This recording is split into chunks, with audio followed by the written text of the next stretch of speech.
অনিয়ন্ত্রিত জীবন ব্যবস্থা এবং অনিয়মিত খাদ্যাভ্যাসের কারণে অনেকেই বিভিন্ন রোগে আক্রান্ত হয়ে থাকেন।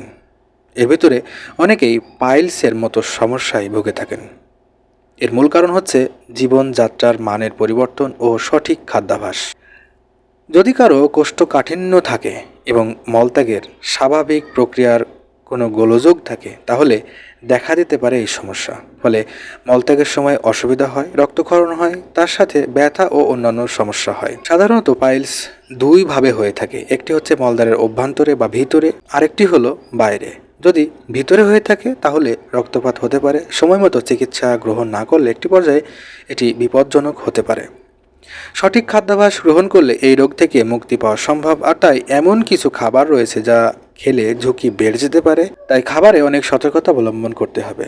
যেসব খাবার এড়িয়ে চলতে হবে সেগুলোর ভিতরে যেমন অতিরিক্ত তেলে ভাজা খাবার, হিমায়িত খাবার, ফাস্টফুড, এই জাতীয় কিছু খাবার যা হজমের গোলমাল হতে পারে, যেহেতু উচ্চ মাত্রার লবণ ও অস্বাস্থ্যকর চর্বিযুক্ত থাকার কারণে সমস্যা দেখা দিয়ে থাকে।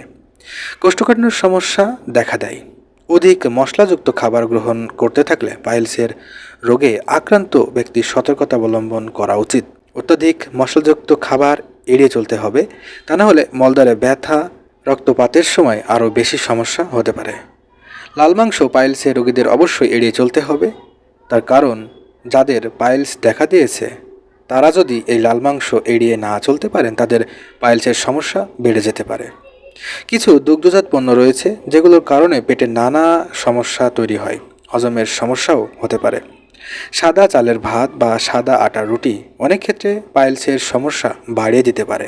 উচ্চ লবণযুক্ত খাবার সবসময় পাইলসের সমস্যা বাড়িয়ে তুলতে পারে। তাই উচ্চ লবণযুক্ত খাবার এড়িয়ে চলতে হবে। এর সাথে অতিরিক্ত চিনি জাতীয় খাবারও এড়িয়ে চলতে হবে।